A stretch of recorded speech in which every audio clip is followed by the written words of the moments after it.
Sir ನಮಸ್ತೆ, ನಿಮ್ಮ ಹೆಸರು ಹೇಳಿ ಸರ್. ಸರ್ ನನ್ನ ಹೆಸರು ರಮೇಶ್ ಅಂತ ಸರ್. ನಾವು ಮಾರ್ಗೋಡ್ನಳ್ಳಿ ಇರೋದು. ಯಾವ ಮಾರ್ಗೋಡ್ನಳ್ಳಿ ಇದು? ಕೇರ್ನೂರು ತಾಲೂಕು ಸರ್. ಕೇರ್ನೂರು ತಾಲೂಕು.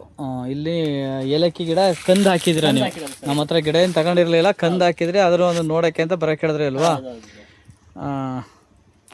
ನಿಮ್ಮ ಯೂಟ್ಯೂಬ್ ವಿಡಿಯೋಸ್ ಎಲ್ಲ ನೋಡ್ತಾ ಇದ್ವಲ್ಲ, ಅದರಿಂದ ಒಂದು ಸಜೆಷನ್ ತಗೊಳ್ಳೋಣ ಅಂದ್ಬಿಟ್ಟು ಹೇಳಿದ್ರಿ. ಈಗ ಇಲ್ಲಿ ನೀವು ಮೊದಲು ಏನು ಮಾಡಿದ್ರಿ, ಸಿಂಗಲ್ ಲೈನ್ ನೋಡಿದ್ರಿ ಹಾಕಿದ್ರಿ. ಅದು ಹಾಕಿದ್ಮೇಲೆ ಊರಲ್ಲಿ ಹೇಳಿದ್ರು ಅಂತೇಳಿ ಮಣ್ಣನ್ನು ಯಾರು ಹಾಕಿಸ್ತೀರಿ, ಈಗ ದಿಂಡು ಮೇಲೆ ಹೋಗಿ ಕೂತೋತು. ಈಗ ಏನಾಗಿದೆ ಅಂತಂದರೆ, ಇಲ್ಲಿ ಗೊಬ್ಬರ ಕೊಟ್ಟಿದ್ರಲ್ಲ, ಇದು ಕರಗಿಲ್ಲ. ಈ ಕಡೆಗೆ ಡ್ರಿಪ್ಪು ನೀರಾಗಿದೆ, ಇಲ್ಲೆಲ್ಲ ತೇವಾಗಿದೆ, ಒಂದು ಕಡೆ ಹೋಗಿದೆ. ಎಲ್ಲಿ ತೇವಾಗಿದೆ ಅಲ್ಲೆಲ್ಲ ಕರ್ಗೋಗಿದೆ, ಎಲ್ಲಿ ತೇವಾಗಿಲ್ಲ ಅದು ಕರಗಿಲ್ಲ, ಗೊಬ್ಬರ ಹಂಗೆ ಬಿದ್ದಿದೆ. ನಾವು ನಮ್ಮ ಯೂಟ್ಯೂಬಲ್ಲಿ ಏನು ಹೇಳ್ತೀವಿ ಅಂದರೆ, ಮಧ್ಯ ಲೈನ್ಗೆ ನೀರು ಬಿಡಿ ಅಂತ ನಾವು ಹೇಳ್ದೋ. ಸಾಮಾನ್ಯವಾಗಿ ಎಲ್ಲರೂ ಮಧ್ಯ ನೀರು ಕೊಡಿಸ್ತೀವಿ.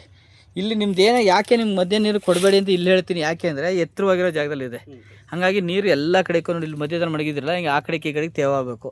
ಹಿಂಗಾದಾಗ ನಿಮ್ಮ ಹಳದಿ ಕಲರಲ್ಲೇ ಕಂಟ್ರೋಲ್ ಆಗುತ್ತೆ. ನಾವು ಏನಕ್ಕೆ ಮಧ್ಯಕ್ಕೆ ಮಡಗಿ ಅಂತ ಹೇಳ್ತೀವಿ ಅಂದರೆ, ಇದ್ರ ಬೇರು ಇಲ್ಲೆಲ್ಲ ಬಂದವೆ. ಈಗ ಸುಮ್ಮನೆ ಇಲ್ಲಿ ಬಗೆರಿ, ಇದು ತೇವುತ್ತು ಅಲ್ಲ ಈ ಕಡೆ ಇತ್ತು ನೋಡಿ, ಇವೆಲ್ಲ ಬಳೆ ಗಿಡದ ಬೇರು ಆಯ್ತಾ. ಇಲ್ಲೆಲ್ಲ ಬೇರುಗಳಿದೆಯಲ್ಲ, ಆಹಾರ ಎಳೆಯಲ್ಲಿ ನೀರು ಇಲ್ಲಿಂದ ತಗೋಬೇಕು ಅಂತ ಹೇಳ್ತೀವಿ.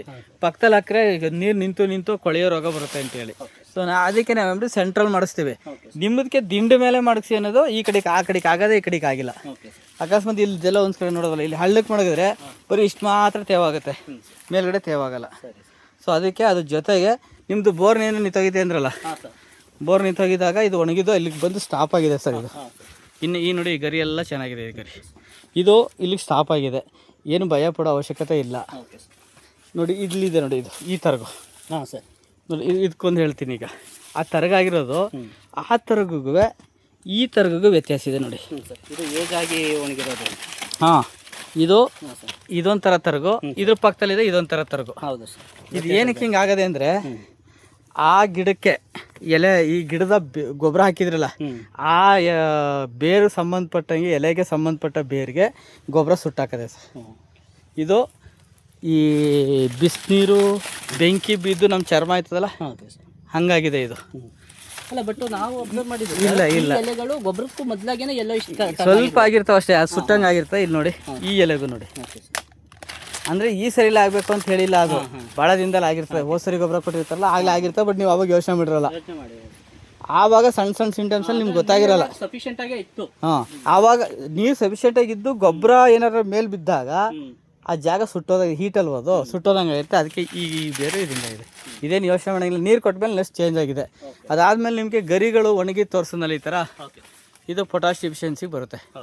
ಸೊ ಇದಕ್ಕೇನು ಮಾಡಬೇಕು, ಪೊಟ್ಯಾಷನ್ನ ಕೊಟ್ಕೊಂಡ್ರೆ ಅದು ಪ್ರೆಗ್ನೆನ್ಸಿ ಸ್ಟಾರ್ಟ್ ಆಗಿದೆ ಅಂತ ಒಂದು. ಸೊ ನೆಕ್ಸ್ಟ್ ಬಂದು ಇಲ್ಲಿ ನೋಡಿ, ಇದು ತೇವ ಈಗ ಎರಡು ಕಡೆನೂ ಇದೆ.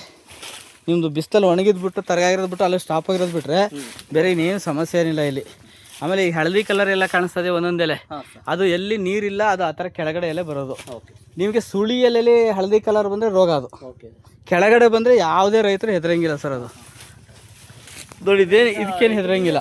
ಫ್ಲವರಿಂಗ್ ಶುರು ಆಗೋಕ್ಕೆ ಇನ್ನು ಒಂದು ಕಾಲು ತಿಂಗಳು ಬೇಕು ಸರ್ ಇದಕ್ಕೆ ಒಳ್ಳೆ ಫ್ಲವರ್ ಬೂಮ್ ಅಂತ ಬರುತ್ತೆ. ಫ್ರೂಟ್ ಬೂಸ್ಟರು, ಫ್ಲವರ್ ಬೂಮ್ ಅಂತೇಳಿ ಒಂದು 3-4 ಥರ ಸೇರಿಸಿ ಕೊಡ್ತೀವಿ. ಒಂದೊಂದು ಲೀಟ್ರನ್ನ ಎಲ್ಲಿಗೆ ಬಿಡಬೇಕು ಅಂದರೆ, ಇಲ್ಲಿ ತೇವ ಇದೆಯಲ್ಲ, ಈ ಸೈಡ್ಗೆ ಮತ್ತು ಆ ಸೈಡ್ಗೆ, ಈ ಕಡೆ ಇಲ್ಲಿ ನೋಡಿ, ಇಲ್ಲಿ ಅರ್ಧ ಜಗ್ ಹಿಂಗೆ ಬಿಡೋದು, ಇಲ್ಲೇ ತಗ ಇಲ್ಲಿ ಅರ್ಧ ಜಗ್ ಬಿಡೋದು, ಮತ್ತು ಆ ಕಡೆ ಲೈನ್ ಬರೋದು, ಆ ಕಡೆ ಬರೋದು. ನೋಡಿ ಇಲ್ಲೆಲ್ಲ ತೇವ ಆಯ್ತಲ್ವರ, ಇಲ್ಲಿ ನೋಡಿ ಇಲ್ಲಿ ತೇವನೇ ಇಲ್ಲ. ಈ ಲೈನ್ ಹಿಂಗೆ ಆಗ್ಬೇಕಾದ ಕಾರಣ ನೋಡಿ, ಅಲ್ಲಿ ಅಲ್ಲಿ ಬಲಭಾಗದ ಲೈನೆಲ್ಲ, ನನ್ನ ಬಲಭಾಗದಲ್ಲಿ ಇರೋದೆಲ್ಲ ಪೂರ್ತಿ ಹಳದಿ ಕಲರ್ ಆಗಿದೆ, ಒಣಗಿದೆ. ಎಡದ ಕಡೆದು ಆ ಕಡೆ ನೀರಿರಲಾಗಿ ಕಂಟ್ರೋಲ್ ಆಗಿದೆ. ಇದಕ್ಕೆ ತೇವಾಂಶ ಸಾಲ್ತಾ ಇಲ್ಲ. ಇಲ್ಲಿಗೆ ನೀರು ಬಿಡಬೇಕು ಅಂದರೆ ಈ ಪ್ರತಿ ಲೈನಲ್ಲೂ ಡ್ರಿಪ್ ವೈರ್ ಇರಬೇಕು.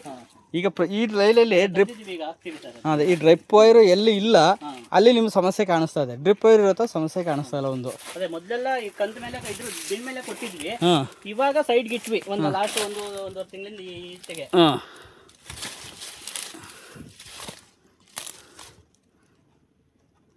ಇವೆಲ್ಲ ಏನು ಡ್ಯಾಮೇಜಸ್, ಏನು ಪ್ರಾಬ್ಲಮ್ ಏನಿಲ್ಲ.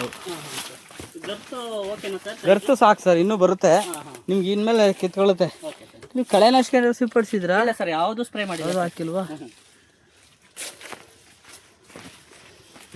ಕ್ಲೋರೋಫರಿಫಾಸ್ ಜೊತೆ ಮಿಕ್ಸ್ ಮಾಡ್ಕೊಂಡಿರೋದು ಬಿಟ್ರೆ ಯಾವುದು ನೋಡಿ, ಇದೆಲ್ಲ ಸೈಜ್ ಆಯ್ತಾ ಇರೋದು, ಇನ್ನು ಕಂಬ ದಪ್ಪ ಆಯ್ತಾ ಇರೋದು. ಇದು ಇವೆಲ್ಲ ಸಿಂಟೆನ್ಸ್ ಇನ್ನು ಒಂದು ಕಾಲು ತಿಂಗಳಿಗೆಲ್ಲ ಬಂದ್ಬಿಡ್ತವೆ ಸರ್. ಇವು ಕೊನೆಗಳು ಈ ಸುಮಾರು ಗಿಡಗಳು ಬಂದ್ಬಿಡ್ತವೆ. ಸದ್ಯ ಹೈಟ್ ಆಗಿಲ್ಲ ನಿಮ್ಮದು ತೋಟ. ಮಣ್ಣು ಕಡಿಸ್ತಾನೆ ಇದ್ರೆ ಇನ್ನೂ ಒಂದೆರಡು ಬೆಳೆ ಚೆನ್ನಾಗಿ ಬೆಳಿಬೋದಿತ್ತು. ನೋಡಿ ಮಣ್ಣು ಕಟ್ಸಿದ್ರೆ ಈ ಥರ ಮೇಲ್ ಬರ್ತವೆ ಗಿಡಗಳು.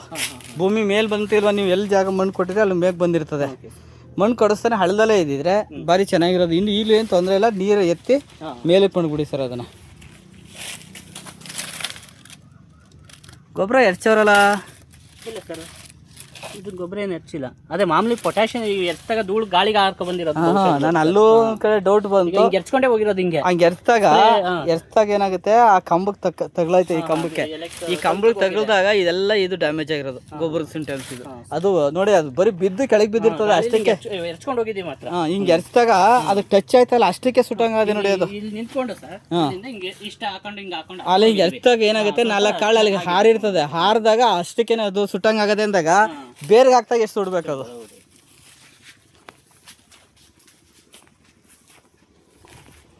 ಇವೆಲ್ಲ ಏನು ಅಂಥ ಸಮಸ್ಯೆ ಏನಿಲ್ಲ. ಕಾಯಿ ಎಲ್ಲ ನೋಡಿ, ಇದು ಇಲ್ಲಿ ನೋಡಿ, ಈ ಥರ ಪಟ್ಟೆ ಹೊಡೆದ್ರೆ ದಪ್ಪ ಆಯ್ತದೆ ಅಂತ ಆಯ್ತಾ. ಆಮೇಲೆ ನೀವು ನಾನು ಕೊಟ್ಟಿಗೆ ಗೊಬ್ಬರ ಬುಡು ಕೊಟ್ಟಿದ್ದೀನಿ ಅಂದ್ರೆ ಅಲ್ಲಿ ಕೊಟ್ಟಿದ್ದೀರಿ ಅಂತ ಹೇಳಿದ್ನಲ್ಲ, ಇದು ಇಲ್ಲಿರಬೇಕು, ಅದ್ರ ಮೇಲೆ ಮಣ್ಣು ಮುಚ್ಚಿರಬೇಕು. ಇದು ಜೊತೆಗೆ ಏನಂದರೆ ಭೂಮಿ ಹೊಡಿಬೇಕು. ಇನ್ನು ನಿಮ್ಮದು ಗೆಡ್ಡೆ ದಪ್ಪ ಆಯ್ತದೆ ಅನ್ನೋದಕ್ಕೆ ಭೂಮಿ ಅಲ್ಲಲ್ಲೇ ಫಸಲು 2 ಭಾಗ ಆಯ್ತಾ ಇರ್ತದೆ.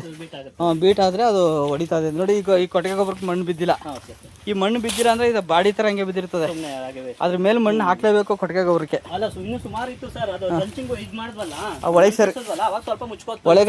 ಒಳಗೆ ಸ್ವಲ್ಪ ಸೇರ್ಕೊಂಡೈತೆ. ಒಳಗೆ ಸೇರ್ಕೊಂಡಿರೋದೆಲ್ಲ ಏನು ತೊಂದರೆ ಏನಿಲ್ಲ ನೋಡಿ ಸರ್. ಇಲ್ಲಿ ತೇವಾಂಶ ನಾರ್ಮಲ್ ಆಗಿದೆ, ಇದೆಲ್ಲ ಕರೆಕ್ಟಾಗಿ ಬಂದಿದೆ ಸರ್. ಏನಂತ ಸಮಸ್ಯೆ ಏನಿಲ್ಲ ಇಲ್ಲಿ. ಆಮೇಲೆ ಈ ಥರ ಓಪನ್ ಆಯ್ತಾ ಇರ್ತವೆ, ಬಂದರೆಲ್ಲ ರೋಗ ಅದು ಇದು ಅಂತಾರೆ. ಅವಕ್ಕೆಲ್ಲ ಏನು ಹೆದರ್ಕೋಬೇಕಾಗಿಲ್ಲ, ಯಾಕೆಂದ್ರೆ ಪಟ್ಟೆ ದಪ್ಪ ಆಯ್ತಾದ್ರೆ ಕಮ್ಮಿ ದಪ್ಪ ಆಯ್ತದೆ ಅಂತ. ಹೌದು. ಇದಕ್ಕೆ ಸಾವಯವ ಗೊಬ್ಬರ ಒಂದ್ಸರಿ ಕೊಡ್ತೀವಿ ಸರ್, ಡ್ರಂಚಿಂಗ್ ಮಾಡಿ ಚೆನ್ನಾಗಿ ಬರುತ್ತೆ.